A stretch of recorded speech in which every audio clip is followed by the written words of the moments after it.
আসসালামু আলাইকুম প্রিয় শিক্ষার্থী, আজকের এই ক্লাসে আমি তোমাদের সাথে নবম দশম শ্রেণীর ইংরাজি প্রথম পত্রের ইউনিট 4 এর লেসন 2 অর্থাৎ মে ডে এই লেসনের উপরে অ্যাক্টিভিটি এ এখানে দুইটা প্রশ্ন রয়েছে। কিভাবে তোমরা এই দুইটা প্রশ্নের উত্তর করবা এবং অ্যাক্টিভিটি বি এখানে যেই টেক্সটটা রয়েছে কিভাবে তোমরা এই টেক্সটটা সুন্দর করে পড়তে পারবে ইনশাল্লাহ সেটা আমি তোমাদেরকে দেখাবো। পাশাপাশি এই টেক্সটটি পড়ার পরে এখানে 4টা প্রশ্ন রয়েছে, কিভাবে তোমরা এই 4টা প্রশ্নের উত্তর করবা এই একটা ক্লাসে ইনশাল্লাহ তোমরা সব কিছুই জানতে পারবে। তো দেখো এতে বলা হচ্ছে লুক অ্যাট দ্য পিকচার। এই যে এখানে একটা ছবি রয়েছে, এই ছবিটি তোমাদেরকে দেখতে বলা হচ্ছে অ্যান্ড টক অ্যাবাউট ইট, এবং এইটা নিয়ে কথা বলতে বলা হচ্ছে, অর্থাৎ এই দুইটা প্রশ্নের উত্তর করতে হবে এই ছবিটি দেখে।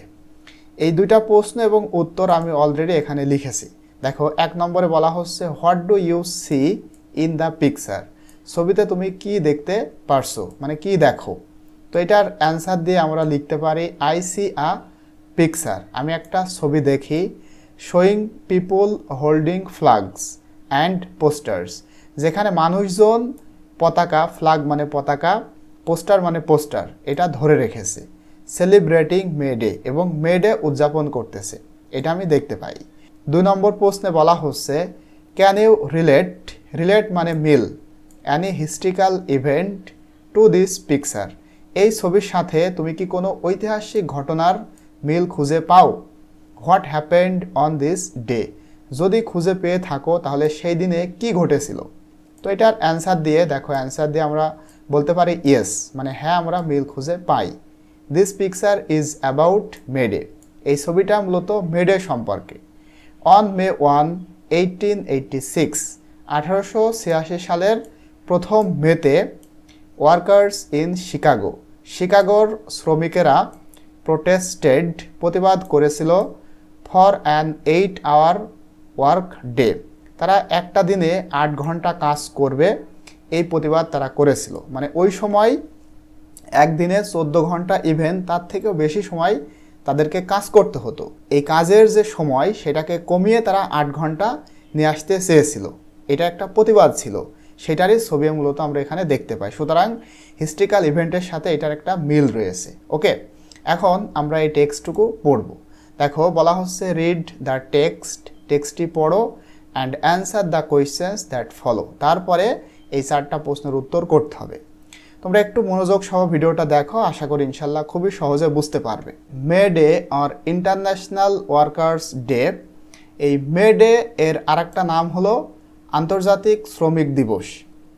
এই দিনটা ইজ অবজার্ভড, উদযাপিত হয় বা হচ্ছে অন মে 1, মে মাসের 1 তারিখে, অল ওভার দ্য ওয়ার্ল্ড, সারা বিশ্বব্যাপী, টুডে আজকাল, মানে আজকাল এই দিনটা সারা বিশ্বব্যাপী উদযাপিত হচ্ছে। কেন উদযাপিত হচ্ছে? টু কমোমোরেট, স্মরণ করতে, the historical struggle and sacrifice of the working people, যে সমস্ত মানুষ কাজ করত তাদের যে সংগ্রাম এবং তাদের যে স্যাক্রিফাইস বা উৎসর্গ, সেটাকে স্মরণ করার জন্য সারা বিশ্বব্যাপী এই দিনটা আজকাল পালিত হচ্ছে। এবং কেন তারা এই সংগ্রামটা করেছিল? To establish an 8-hour work day, তারা একটা দিনে মানে একদিনে 8 ঘন্টা কাজ করবে, এইটা এস্টাবলিশ, প্রতিষ্ঠা করার জন্য তারা সংগ্রাম করেছিল। এই সংগ্রামকে স্মরণ করে রাখার জন্য আজকাল আমরা এটা সারা বিশ্বব্যাপী উদযাপন করে থাকি। It is a public holiday, এটা একটা সরকারি ছুটির দিন। In almost all the countries of the world, প্রায় বিশ্বের মানে অধিকাংশ দেশেরই এটা একটা সরকারি ছুটির দিন। Since the Industrial Revolution in the 18th and 19th centuries in Europe and the USA, industrial রিভলিউশনটা কি? নিচে দেখো একটা নোট রয়েছে, এই নোটে এই যে নোট এখানে 1 নম্বরে বলা হচ্ছে ইন্ডাস্ট্রিয়াল রিভলিউশন, এটা হলো দ্য পিরিয়ড, একটা সময়, স্পেশালি বিশেষ করে in the 18th and 19th centuries Europe, মানে ইউরোপের 18 এবং 19 শতকের একটা সময়, যেই সময় হোয়েন মেশিনস ওয়ার ইনভেন্টেড, যন্ত্রপাতি আবিষ্কৃত হয়েছিল, and first factories were established, এবং প্রথম ফ্যাক্টরি প্রতিষ্ঠা হয়েছিল। এই সময়ের কথা এখানে বলা হচ্ছে। যখন ইন্ডাস্ট্রিয়াল রিভলিউশনটা হয়েছিল 18 এবং 19 শতকে ইউরোপ এবং ইউএসএতে, ওই সময় the workers in mills and factories, ওই সময় যারা মিল এবং ফ্যাক্টরিতে কাজ করত, যে সমস্ত শ্রমিকরা, তারা হ্যাড বিন ওয়ার্কিং, কাজ করত আ লং শিফট, দীর্ঘ একটা সময় ধরে। সময়টা কতক্ষণ? 14 ঘন্টা অর ইভেন মোর আওয়ার্স আর ডে, এমনকি তার থেকেও বেশি। একদিনে তারা 14 ঘন্টা ইভেন তার থেকেও বেশি সময় কাজ করত। অন মে 1 ইন 1886, 1886 সালের প্রথম মেতে, inspired by the trade unions, trade ইউনিয়নের দ্বারা ইন্সপায়ার হয়ে বা অনুপ্রাণিত হয়ে, আচ্ছা ট্রেড ইউনিয়ন কি? এটা একটা সংগঠন। এটা সম্পর্কেও দেখো নোটে বলা হচ্ছে 2 নম্বরে, ট্রেড ইউনিয়ন অ্যান অর্গানাইজেশন, এটা একটা সংগঠন, দ্যাট রিপ্রেজেন্ট, যেটা প্রতিনিধিত্ব করে, ওয়ার্কার্স, শ্রমিকদের, অফ মিলস অ্যান্ড ফ্যাক্টরিজ, যে সমস্ত শ্রমিকরা মিল এবং ফ্যাক্টরিতে কাজ করে তাদের রিপ্রেজেন্ট করে, মানে প্রতিনিধিত্ব করে, এমন একটা সংগঠন। এই সংগঠনের দ্বারা অনুপ্রাণিত হয়ে তারা মূলত এই সংগ্রাম করেছিল। ঠিক আছে, সংগ্রামটা কি ছিল সব কিছু আমরা এখান থেকে ইনশাল্লাহ জানতে পারবো। তো এখানে দেখো বলা হচ্ছে অন মে 1 ইন 1886, 1886 সালের প্রথম মেতে, inspired by the trade unions, trade ইউনিয়নের দ্বারা অনুপ্রাণিত হয়ে, হাফ অফ দ্য ওয়ার্কার্স, মানে অর্ধেক শ্রমিক, কোথাকার? At the McCormick harvesting machine company in Chicago, শিকাগোর যে কোম্পানি, এই যে ম্যাককর্মিক, দেখো সবগুলার কিন্তু প্রথমে বড় হাতের অক্ষর রয়েছে, এই যে এম বড় হাতের, তারপরে হারভেস্টিংয়ের এইচ বড় হাতের, মেশিন এর এমটা বড় হাতের, কোম্পানির সি বড় হাতের। যদি এমন থাকে তার মানে যখন তুমি মানে ইংরেজি থেকে বাংলা উচ্চারণ করতে যাইবা, সেই ইংরাজিটাই তোমাকে বলতে হবে। ঠিক আছে, এটা একটা নাম। তাহলে শিকাগোতে এই যে একটা কোম্পানি ছিল, হ্যাঁ, ম্যাককর্মিক হারভেস্টিং মেশিন কোম্পানি, এই কোম্পানির যে সমস্ত শ্রমিক ছিল, এই শ্রমিকের প্রায় অর্ধেক, হাফ অফ দ্য ওয়ার্কার্স, অর্ধেক শ্রমিক, তারা কি করেছিল? ওয়েন্ট অন স্ট্রাইক, তারা ধর্মঘটে গিয়েছিল, মানে তারা মিছিলে গিয়েছিল। কি নিয়ে? মানে কি দাবি নিয়ে? Demanding an 8 hour work day, তারা একদিনে 8 ঘন্টা কাজ করবে, মানে এর থেকে বেশি কাজ করতে পারবে না, এই দাবি নিয়ে তারা ধর্মঘটে গিয়েছিল। 2 days লেটার, ঠিক এর 2 দিন পর, ওয়ার্কার্স র্যালি, একটা কর্মী যে র্যালি, মানে শ্রমিকদের যে সমাবেশ, ওয়াজ হেল্ড, এটা হয়েছিল near the McCormick harvester machine company, এই যে কোম্পানি, এই কোম্পানির নিকটে একটা র্যালি হয়েছিল শ্রমিকদের। অ্যান্ড অ্যাবাউট 6000 ওয়ার্কার্স জয়েন্ট ইট, এবং প্রায় এখানে 6000 শ্রমিকরা যোগদান করেছিল। দ্য র্যালি ওয়াজ অ্যাড্রেসড, এই অ্যাড্রেসড মানে এখানে ভাষণ দেওয়া, বাই দ্য লেবার লিডার্স, এবং এই সমাবেশে মানে শ্রমিকদের যারা নেতা ছিল তাদের দ্বারা ভাষণ দেওয়া হয়েছিল, মানে তারা ভাষণ দিয়েছিল। মানে এই যে 6000 শ্রমিক এখানে ছিল, তাদের মধ্যে কেউ কেউ ছিল একটু উঁচু লেভেলের, ঠিক আছে, একটু উঁচু শ্রেণীর লেবার ছিল, সবাই এখানে লেবার, ঠিক আছে, তাদের মধ্যে কেউ একটু উঁচু পর্যায়ে ছিল, তাদেরকে বলা হচ্ছে লিডার্স। তো এরা ভাষণ দিয়েছিল, তারা কি বলেছিল?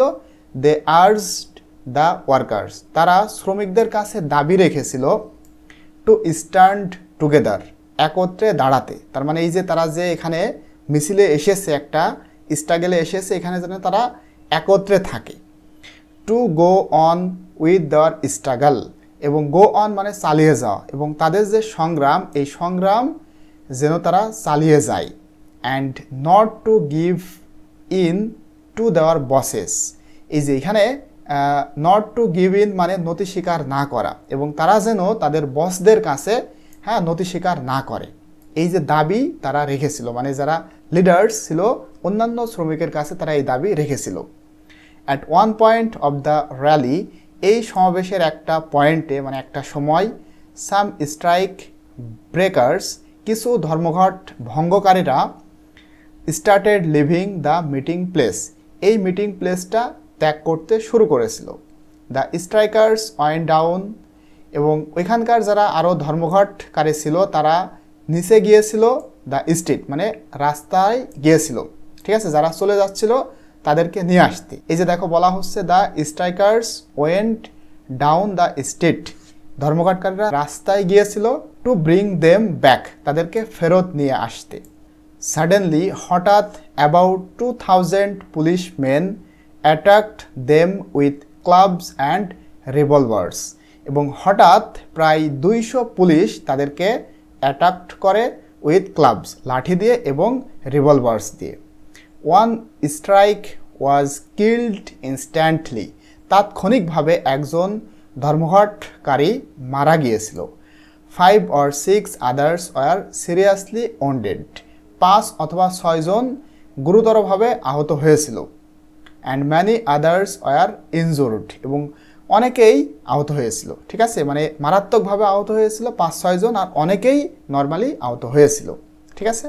দ্য ইভেন্টস অফ মে 1, 1886, 1886 সালের মানে প্রথম মের যে ঘটনা, আর আ রিমাইন্ডার দ্যাট, মনে করিয়ে দেয় যে ওয়ার্কার্স উইল কন্টিনিউ, শ্রমিকরা চালিয়ে যাবে, টু বি এক্সপ্লয়েটেড, তাদের যে শোষিত হওয়া, মানে শোষিত হওয়া এই জিনিসটা চালিয়ে যাবে, আনটিল দে স্ট্যান্ড আপ, যতক্ষণ না পর্যন্ত তারা একত্রে মানে দাঁড়িয়ে থাকে, and speak out to gain better working conditions, এবং স্পিক আউট যতক্ষণ না পর্যন্ত তারা কথা বলে, টু গেইন অর্জন করতে, বেটার ওয়ার্কিং কন্ডিশন ভালো কর্মস্থল, বেটার পে ভালো বেতন, অ্যান্ড বেটার লাইভস এবং ভালো জীবন, এটা যতক্ষণ না পর্যন্ত তারা পাবে তাদের যেই প্রতিবাদ বা সংগ্রাম এটা তারা চালিয়েই যাবে। এই যে 1886 সালের যে ঘটনা এটা আমাদেরকে সেটাই মনে করিয়ে দেয়। ওকে, আশা করতেছি তোমরা টেক্সটটা বুঝতে পেরেছো। এখন এখানে যে কোয়েশ্চেনগুলো রয়েছে 4টা আমি অলরেডি এখানে লিখেছি। দেখো 1 নম্বর প্রশ্নে বলা হচ্ছে what does May Day refer to, May দিবস কি নির্দেশ করে। তো এটার অ্যান্সার দিয়ে আমরা লিখব May Day means international workers day, May দিবস অর্থ হচ্ছে আন্তর্জাতিক শ্রমিক দিবস। হুইচ অনার্স, যেটা সম্মান করে ওয়ার্কার্স স্ট্রাগল ফর রাইটস, মানে শ্রমিকরা তাদের অধিকারের জন্য যেই সংগ্রাম করেছিল সেটাকে সম্মান জানায়। এরপরে দেখো 2 নম্বর প্রশ্নে বলা হচ্ছে how long did the workers have to work in a day before the May 1 strike, মানে মে মাসের 1 তারিখে যেই ধর্মঘট হয়েছিল তার পূর্বে শ্রমিকদেরকে কতক্ষণ কাজ করতে হতো। তো এটার অ্যান্সারে আমরা লিখব they had to work for 14 or more hours a day, মানে একদিনে তাদেরকে 14 ঘন্টা ইভেন তার থেকেও বেশি সময় কাজ করতে হতো। 3 নম্বর প্রশ্নে বলা হচ্ছে why did the workers in Chicago go on a strike, কেন শিকাগোর যে শ্রমিক তারা এই স্ট্রাইক মানে ধর্মঘটে গিয়েছিল কেন। তো এটার অ্যান্সার দিয়ে লিখতে হবে they wanted only 8 hours of work per day, কারণ তারা একদিনে মাত্র 8 ঘন্টা কাজ করতে চেয়েছিল, এই দাবি নিয়ে মূলত তারা স্ট্রাইকে গিয়েছিল। 4 নম্বর প্রশ্নে বলা হচ্ছে what do you learn from the events of May 1, 1886, মানে 1886 সালের প্রথম মের যে ঘটনা সেখান থেকে তুমি কি শিখেছো, মানে কি শিখতে পারলে। তো এটার অ্যান্সার দিয়ে আমরা লিখব আই লার্নড দ্যাট, আমি শিখেছি যে people must raise their voice for their rights, আমি শিখেছি যে মানুষ তাদের অধিকার আদায়ের জন্য আওয়াজ তুলতে পারে, ঠিক আছে, দাবি মানে তাদের যে দাবি সেটা পূরণের জন্য তারা সব কিছুই করতে পারে, এটা আমি শিখেছি। তো আশা করি তোমরা এটা বুঝতে পেরেছো। পরবর্তীতে বাকি যে অ্যাক্টিভিটি রয়েছে সেগুলো আমি তোমাদের সাথে শেয়ার করব। টিল দেন আল্লাহ হাফেজ।